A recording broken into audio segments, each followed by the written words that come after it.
Dobrý deň. Radi by sme vám predstavili komunitnú dielňu, ktorá vzniká v komunitnej záhrade na Suti. Je určená všetkým členom, ktorí sa do tejto komunity prihlásia. Je to otvorené širokej verejnosti. V komunitnej dielni nájdete stolárske, rezbárske, elektrikárske, inštalatérske a kurenárske náradie. Jedná sa o zdieľanú komunitnú dielňu, ktorej cieľom je tiež prispieť k adaptácii na zmeny klímy, k šetreniu prírodných zdrojov, ale aj tých finančných a k výmene skúseností a zručností medzi obyvateľmi.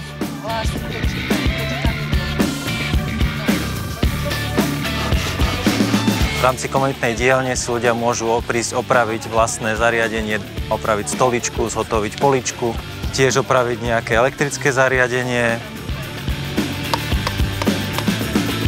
Náradie je prioritne určené pre použitie tu a jeho ďalšie využívanie budeme riešiť spolu s komunitou. Táto komunitná dielňa bola podporená stredoeurópskou nadáciou a vzniká aj vďaka aktivite mnohých susedov z iniciatívy Poď na dvor. Dielňa bude fungovať od budúceho roka, od jary 2024. Takže máte sa na čo tešiť.